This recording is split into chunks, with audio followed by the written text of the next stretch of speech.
সবাইকে শুভ সকাল আর 25শে ডিসেম্বরের অনেক অনেক শুভেচ্ছা ও অভিনন্দন। আজকে আমরা ঘুরতে যাচ্ছি, আর কোথায় ঘুরতে যাচ্ছি একটু পরে জানতে পারবে। এখন সবাইকে ক্লিয়ার করছি না, ওয়েট অ্যান্ড ওয়াচ।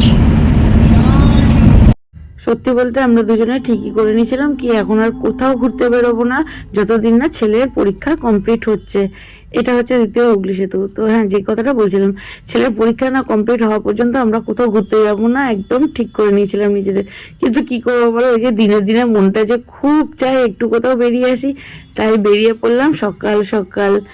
ওই যে কি একটা কথা আছে না, বাঙালির পায়ের তলায় সর্ষে নাকি, তো সেই হচ্ছে ব্যাপার। কি সুন্দর ওয়েদার দেখো, মেঘলা মেঘলা পুরো কুয়াশা।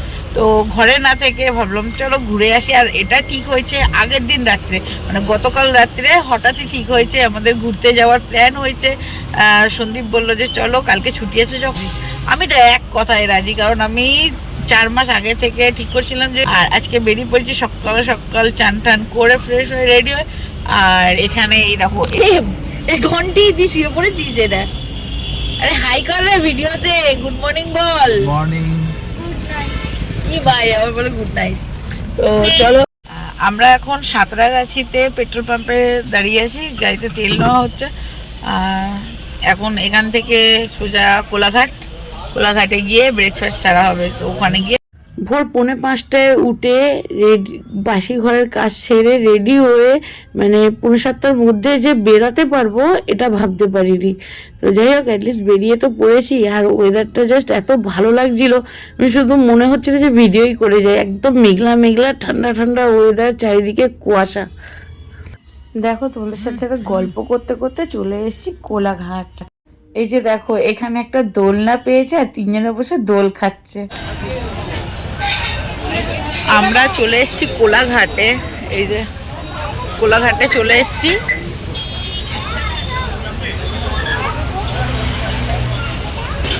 আর এখানে পড়ছে আর ব্রেকফাস্ট চলে এসছে টেবিলে। তো খেতে বসে গেছি 5 জনেই, দেখে নাও।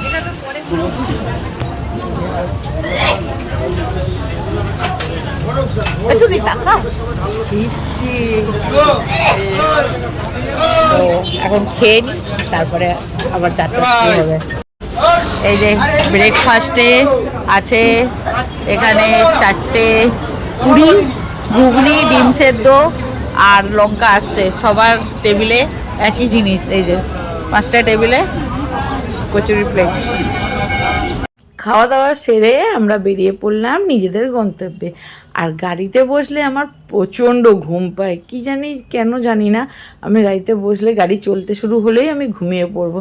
আর ঘুমিয়ে ঘুমিয়ে কখন দেখছি আমরা সবাই মানাচেন্দার মন্দিরের সামনে চলে এসেছি। এই মন্দিরটার নাম শুনেছিলাম আমার ভাইয়ের থেকে, কিন্তু কোনো দিন দেখিনি। আজকে দেখে খুব ভালো লাগলো।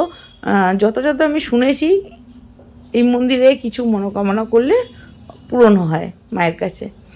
তো চলো আবার যাওয়া যাক।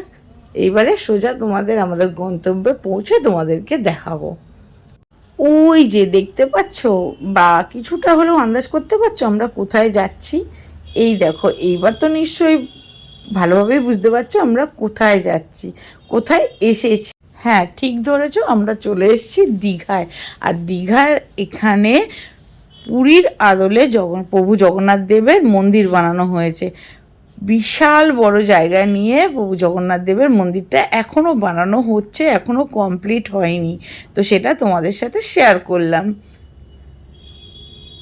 তারপরেই আমরা চলে এসেছি আমাদের যেখানে রুম বুক করা ছিল সেইখানে। তো এটা হচ্ছে সেই হোটেল যেখানে আমরা আজকের দিনটা স্টে করব। এই হলো রুম, আর এই রুমেতে আমরা আজকের দিনটা থাকবো। রুমে আছে 2টো বেড, যেহেতু আমরা 5 জন একদিনের জন্য রুমটা বুক করা হয়েছে। তো রুমে ঢুকে এখন সব রেডি হচ্ছে সমুদ্রে যাওয়ার জন্য। এখানে চুনি বাবু রেডি হয়ে গেছে, সাগর বাবু পুরো রেডি, এখানে ঘন্টি বাবু রেডি হচ্ছে। এই ঘন্টি বাবু বলে দে হাই। আমার চুল ফুল পুরো নষ্ট হয়ে গেছে, চুলটা আজরাবো, আজরে আমিও যাবো ওদের সাথে সমুদ্রে। এই যে দেখো দীঘার সমুদ্র। তো আমি দীঘায় এসেছি আজ 13 থেকে 14 বছর পর দীঘায় এলাম। আর এসে আমি 13-14 বছর আগে যখন এসেছিলাম তখন যেমন দেখেছি সেরকম আমি কিছুই দেখতে পাইনি। খুব ইচ্ছা ছিল দীঘায় আসার, বাট সেরকম আমি আগের মতন কিছুই দেখতে পাচ্ছি না। আর ওরা 4 জনে চান করবে, আমি চান করব না, কারণ আমার সমুদ্রে চান করতে না কেমন কেমন একটা লাগে, আর মানে ভয় লাগে। আর এরা রেডি দেখো চান করার জন্য, মানে কতক্ষণে জলে নামবে আর হাঁদরে হুদরে এরা জলের মধ্যে চান করবে, খেলা করবে, এই নিয়ে চিন্তা ভাবনা শুরু করে দিয়েছে। জলে নেবেও গেছে। আর এরা আমাকে ডাকছিল ওই বোটিং করার জন্য, কিন্তু আমি বোটিং করতে ভীষণ ভয় পাচ্ছিলাম, তাই আমি আর যাইনি। তো সন্দীপ 3টে ছেলেকে নিয়ে গেছিলো। ওই যে দেখো এরা বোটিং করবে বলে লাইফ জ্যাকেট পরে নিয়েছে, দেখছো?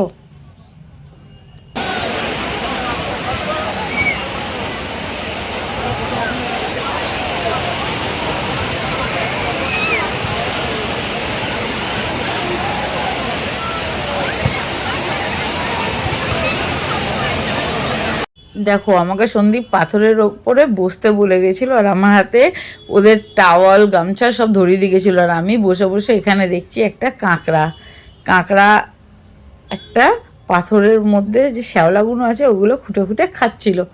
তো তোমরা কি দেখতে পাচ্ছ ক্যাঁকড়াটাকে? চলো তোমাদেরকে জুম করে দেখাই। এই যে দেখো ক্যাঁকড়া, দেখতে পাচ্ছ?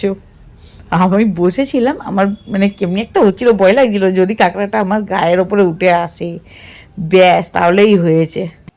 আর ওই দিকে দেখো ওরা আমার ক্যাঁকড়া দেখতে দেখতে ওরা ততক্ষণে বোটে করে বোটিং করতে বেরিয়ে গেছে। ওই যে দূরে যাচ্ছে, দেখতে পাচ্ছ? দেখো খুব বেশি সময় বোটিং করেনি, খুব জোর হলেও বোধহয় 2 থেকে 3 রাউন্ড বোটিং করেছিল, মানে ঘুরছিল 2 থেকে 3 রাউন্ডের মতন। তো আমি বললাম আমার দরকার নেই, আমার ভীষণ ভয় লাগে, তোমরা যা খুশি করো, আমি এখানে বসে আছি। তারপরে স্নান করার সময় আমাকে ডাকছিল চুনি, আমার ছেলে। আমি বললাম কোনো দরকার নেই, আমি এখানেই বসে আছি, ভালো আছি, আমার এটাই ভালো লাগে, তোরা চান কর, আমি এখানে বসে বসে আনন্দ নেবো।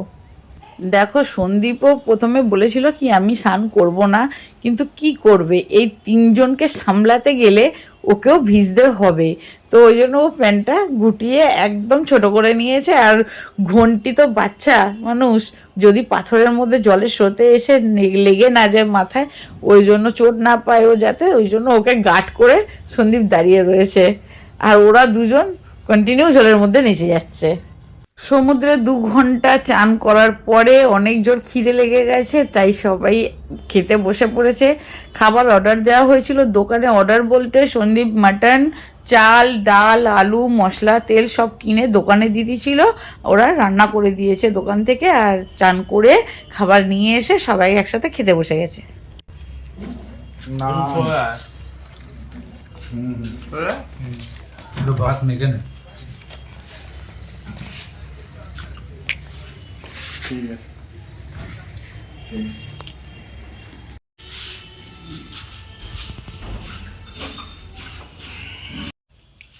দুপুরবেলা খেয়ে দিয়ে শুয়ে পড়েছিলাম, একটু অস্বস্তি লাগে তাই একটু শুয়ে পড়েছি। আর এখন যাব সমুদ্রের ধারে, একটু বসবো সন্ধ্যেবেলা। আর আজকে তো 25শে ডিসেম্বর, তার জন্য কেক তো খেতেই হবে। তো বাবু আর চুনি আর ঘন্টি চলে গেছে ওরা নিচে, আর আমি এখন কেকটা কেটে তারপরে নিচে যাব। এই যে এই কেকটা এনেছি, এটা হচ্ছে এই এফ বড়ুয়া বেকারি নলেন গুড়ের কেক। তো এই কেকটা এখন টুকরো টুকরো করব, করে প্যাকেটে করে নিয়ে চলে যাব। আমরা বেরিয়ে আগে সন্দীপ দেখো যাচ্ছে দুপুরে যে দোকানে খাবার রান্না করতে বলা হয়েছিল, আমরা সব জিনিস কিনে দিয়েছিলাম আগেই বলেছি। তো সেই দোকানে গিয়ে ওই দাদাটার সাথে কথা বললো যে আমরা চিকেন কিনে দিয়ে যাচ্ছি, আপনি রান্না করে দেবেন আর আমরা রুটি কিনে নেবো। তো এই বলে আমরা গেছি চিকেন কিনতে। আর চিকেন কিনে ওই দোকানে আস্তে আস্তে হঠাৎই বৃষ্টি শুরু হয়ে গেছে। দেখো রাস্তা এখন কত শুকনো, আর যখন আমরা চিকেনটা নিয়ে এসে দোকানে দেবো তখন ভালোই বৃষ্টি শুরু হয়ে গেছে। তো বৃষ্টি শুরু হয়েছিল বলে আমরা এখানে এই একটা মল আছে, মল মানে সুপার মার্কেট, তো এই সুপার মার্কেটটায় আমরা ঢুকেছি, ঘুরেছি, সব কিছু দেখেছি যাতে বৃষ্টিটা একটু কমে গেলে আমরা বেরাতে পারি। তো এখানে সব কিছুর পাওয়া যায়, মানে সব কিছু গিফট আইটেম, ঘরের ব্যবহার করার আইটেম সব কিছু পাওয়া যায়। তো এইখানে সব নানা রকম জিনিস আমরা দেখছিলাম, সব কিছু দেখে আর একটা জিনিস ভালো লেগেছিলো, তো আমি সেটা কিনেওছি একজনকে গিফট করার জন্য, সেটা গিফটও করেছি। বাট সেটা তোমাদের দেখানো হয়নি কারণ আমি ভিডিওটা এডিট করছি প্রায় 10 দিনও না, আরও বেশি, মানে 12-13 দিন পর এডিট করতে বসেছি, সময়ের জন্য এডিট করা হয়নি। তো ভেতরটা তোমাদেরকে ঘুরিয়ে দেখিয়ে দিলাম। আর এখান থেকে বেরিয়েও দেখছি সেই রকমই বৃষ্টি হচ্ছে। কি করবো, বেশিক্ষণ তো ভেতরে থাকা যাবে না, বেরোতে তো হবেই, তাই না? তাই বেরিয়ে পড়ে। তো বেরিয়ে আমরা ভাবলাম সমুদ্রের ধারে আস্তে আস্তে যাওয়া যাক, হয়তো বৃষ্টিটা কমে যাবে, কিন্তু না, আমরা যতই সমুদ্রের দিকে এগোচ্ছি ততই আস্তে আস্তে জোরে বৃষ্টিটা আসছে। তো আমরা একটা ফুচকাওয়ালার দোকানে দাঁড়ালাম, ওখানে দাঁড়িয়ে ফুচকাও খেলাম, কিন্তু ভিডিও নিতে পারিনি যেহেতু বৃষ্টি পড়ছিল বলে। যদি মোবাইলের ক্যামেরায় জল লেগে গেল তো গেল। তো এত জোরে বৃষ্টি এসছে, দেখো রাস্তা পুরো ভিজে গেছে, এত জোরে বৃষ্টি এসছিল।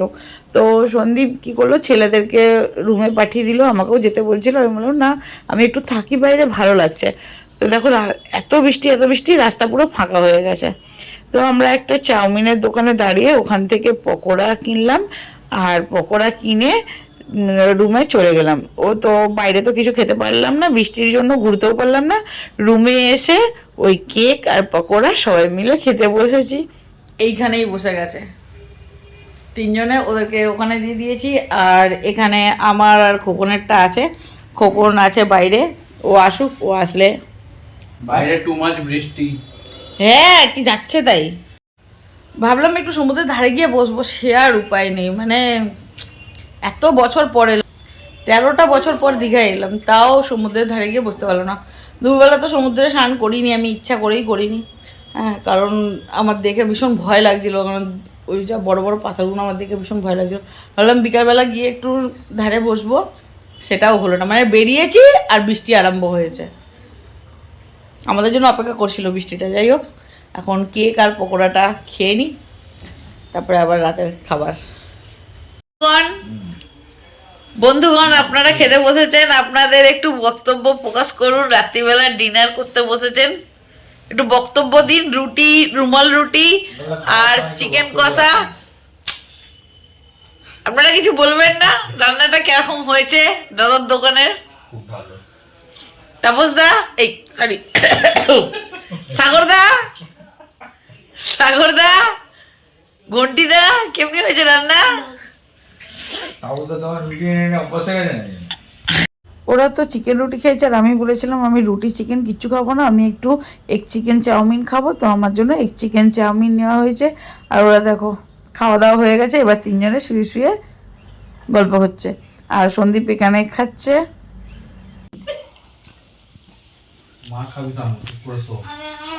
সবাই গুড নাইট বলে দে। গুড নাইট, আজকের জন্য এইটুকু। তো আজকের ভিডিওটা এখানেই শেষ করছি, আবার দেখা হবে কালকে নতুন কোনো ভিডিও নিয়ে। আর নতুন ভিডিও নিয়ে অবশ্যই দেখা হবে, ততক্ষণের জন্য টাটা, গুড নাইট।